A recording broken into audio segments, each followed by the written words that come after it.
সম্মানিত সুধী দর্শক মণ্ডলী, আসসালামু আলাইকুম রহমতুল্লাহি ওবরাকাত। সম্মানিত সুধী,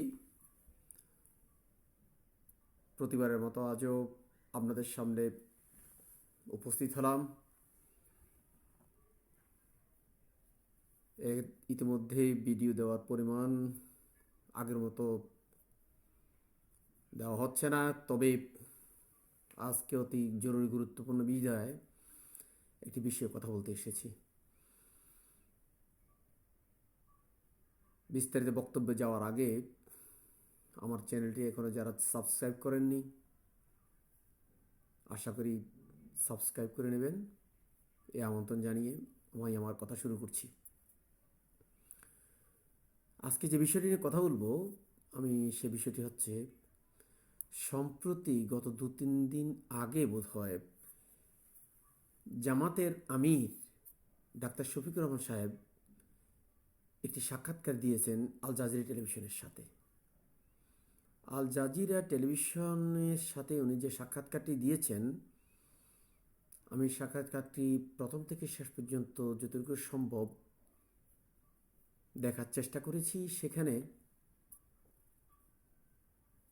প্রথম থেকে শেষ পর্যন্ত আমি যা বুঝতে পেরেছি, এখানে আপনাদের কাছে সে বিষয়টির একটি আমার নিজস্ব পর্যালোচনা তুলে ধরার চেষ্টা করব। সেখানে আসলে কোন সাংবাদিক সাক্ষাৎকারটা নিলেন, টেলিভিশন চ্যানেলটি সম্পর্কে বলবো, কি প্রশ্ন করেছেন, কি উত্তর দিয়েছেন, সে বিষয়ে আলোচনা করার চেষ্টা করব। যা হোক, তবে তার আগে আমি একটু কথা বলে রাখি। আল জাজিরা টেলিভিশন চ্যানেলটি কাতারে, দোহা থেকে পরিচালিত। আপনারা জানেন যে দীর্ঘদিন পর্যন্ত পৃথিবীতে BBC, voice of America, CNN বা ওয়েস্টার্ন ওয়ার্ল্ডের যেই সংবাদ মাধ্যমগুলো আছে, তারা সারা ওয়ার্ল্ডে ডমিনেট করছে এবং তাদের সংবাদ পরিবেশনাটা একদেশদর্শী, একপক্ষীয়, এটা সবাই জানেন। সাধারণত তারা পাশ্চাত্যের স্বার্থ রক্ষা করেই নন মুসলিম তথা মুসলিম এন্টি সংবাদ পরিবেশন করতে অভ্যস্ত। মুসলিম বিশ্বের স্বার্থের বিষয়ে তারা সাধারণত নেগেটিভ অবস্থানে থাকেন। এই সমস্ত দৃষ্টিকোণ বিবেচনা করে দীর্ঘ অভিজ্ঞতার আলোকে কাতার সরকার তাদের দেশে একটি টেলিভিশন চ্যানেল অনুমোদন দিয়েছেন, সেটি হচ্ছে আল জাজিরা টেলিভিশন চ্যানেল। এই চ্যানেলটি বিভিন্ন ভাষায় সংবাদ পরিবেশন করে, যদিও এখনও বাংলা ভাষা তাদের কোনো সংবাদ পরিবেশনের উদ্যোগ এখনও লক্ষ্য করা যাচ্ছে না। তো সেই আল জাজিরা টেলিভিশন চ্যানেলটি বিশ্বে তাদের ভালো নিরপেক্ষ বস্তুনিষ্ঠ সংবাদ পরিবেশন করার জন্য ইতিমধ্যে সুখ্যাতি অর্জন করেছে। বিশেষ করে আমরা সাম্প্রতিক গাজা যুদ্ধের বিষয়ে আমরা দেখেছি যে জায়নবাদী দখলদার ইসরায়েলি বাহিনী প্যালেস্টাইনি মানুষদের উপরে, গাজার মানুষদের উপরে যেই গণহত্যা চালিয়েছে, যেই নির্মমতা চালাচ্ছে, এ বিষয়ে আল জাজিরা টেলিভিশন অত্যন্ত প্রশংসনীয় ভূমিকা পালন করছে। এই দৃষ্টিকোণ থেকে বিশ্ববাসী আল জাজিরা টেলিভিশনের সংবাদ প্রচার, সাক্ষাৎকার প্রচার, এই সকল বিষয়ে যথেষ্ট আস্থা রাখে বলে প্রতীয়মান হয়েছে। সেই আল জাজিরা টেলিভিশনের মাঝে যখন একটি সাক্ষাৎকার জামাতের আমির প্রদান করলেন, আমি সাক্ষাৎকারটা দেখেছি যে তিনি ইংরেজি ভাষার সাক্ষাৎকারটা দিয়েছেন এবং যিনি সাক্ষাৎকারটা নিয়েছেন তিনি ইংরেজি ভাষাতেই সাক্ষাৎকারটা নিয়েছেন। শ্রীনিবাসন নামে একজন সাংবাদিক, তাকে আমরা বেশ এখন সবাই চেনার কথা নয়, তবে আমরা যারা সচেতন মহল আমরা তাকে চিনি। তিনি ভারতের এনডিটিভির সাংবাদিক। তিনি আল জাজিরা টেলিভিশনের হয়ে সাক্ষাৎকারটা নিয়েছেন। শ্রীনিবাসন, এখানে একটি বিষয় মনে রাখা দরকার যে বিশ্ব এমন একটি পর্যায়ে পৌঁছেছে, বিশেষ করে রাজনৈতিক হিসাব নিকাশ এত সূক্ষ্ম যে এই বিষয়টা আমাদের সবাইকে মাথায় রাখতে হবে। আমি এই ক্ষেত্রে সামান্য আমি ছোট মানুষ, জ্ঞান কম। আমি এই বিষয়ে বিশেষ করে জামাত ইসলামের প্রতি আমি একটি কথা বলতে চাই। যে কোনো লোকে আসলে পরেই তার সাথে সাক্ষাৎকার দেওয়া যাবে না। বিশেষ করে জামাতের আমির যেভাবে অনেক বেশি গণমুখী হয়ে পড়েছেন, তিনি সেই দৃষ্টিকোণ থেকেই হয়তো এই সাক্ষাৎকারটি দিয়ে ফেলেছেন।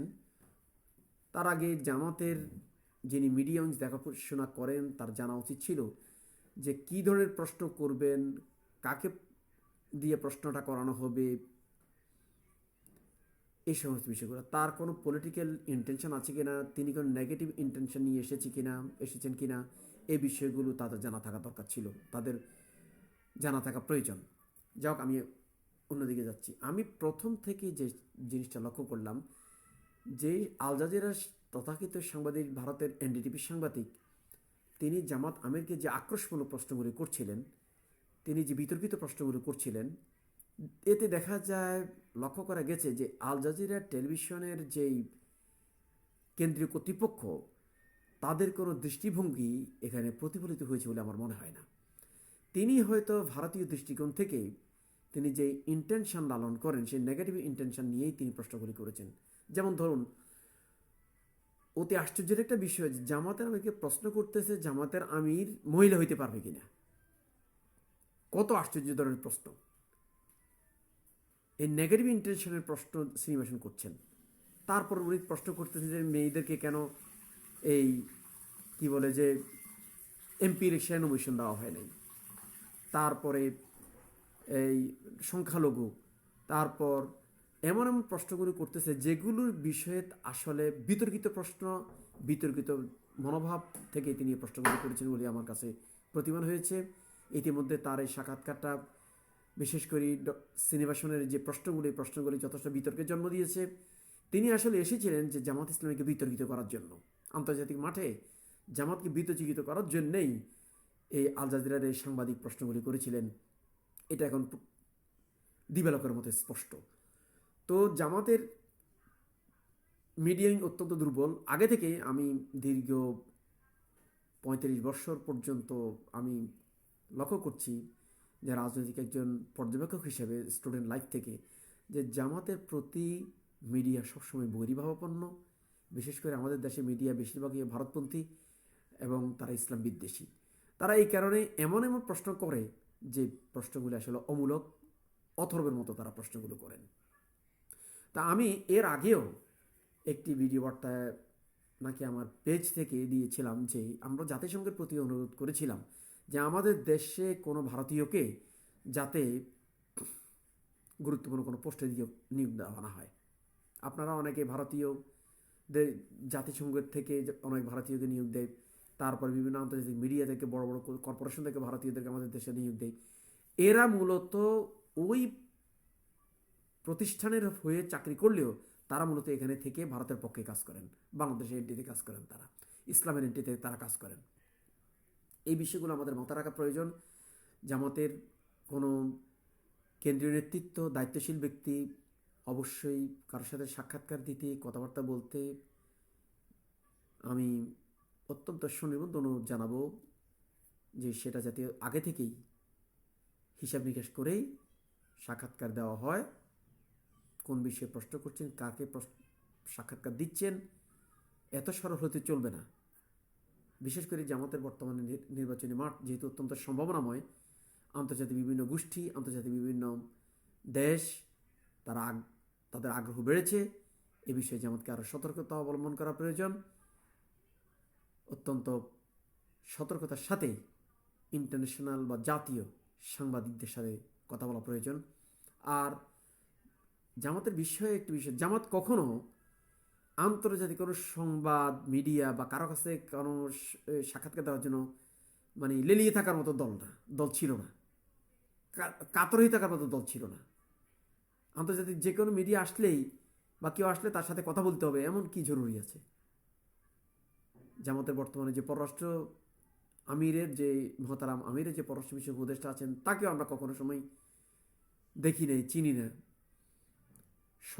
বিশেষ করে পরিচিত একজন লোক, যিনি পরীক্ষিত, জামাতের যিনি দীর্ঘ সময় পরীক্ষিত, এই জাতীয় লোকদেরকে সাথে কাছে, আমিরের কাছাকাছি, কেন্দ্রীয় নেতৃত্বের পাশাপাশি কাছাকাছি রাখা প্রয়োজন। এবং অধিকতর সতর্কতা অবলম্বন করা দরকার। সুতরাং শ্রীনিবাসন যে প্রশ্নগুলি করেছেন, শ্রীনিবাসন তিনি তার হয়তো ব্যক্তিগত নেগেটিভ ইন্টেনশন থেকে এই প্রশ্নগুলি করেছেন বলে আমার ধারণা। তিনি যে প্রশ্নগুলি করেছেন একদম বিতর্কিত, একদম অনাকাঙ্ক্ষিত এই বিদ্বেষমূলক প্রশ্নগুলি জামাত আমিরকে করেছেন এবং জামাত আমির অত্যন্ত ধৈর্যের সাথে এই প্রশ্নগুলো উত্তর দিয়েছেন বটে, আমি প্রশংসা করি। কিন্তু ভবিষ্যতের জন্য আশা করি একটা সাবধানতা অবলম্বন করা দরকার আছে যে এই ধরনের বিদেশি বা জাতীয় কোনো গণমাধ্যমের সাক্ষাৎকারে দেওয়া কোনো কথাবার্তা বলা অত্যন্ত সতর্কতা অবলম্বন করা উচিত জামাত নেতৃবৃন্দকে। আজকে আমি আমার কথা এই পর্যন্তই বলে শেষ করলাম। আসসালামু আলাইকুম ওয়া রাহমাতুল্লাহি ওয়া বারাকাতুহু।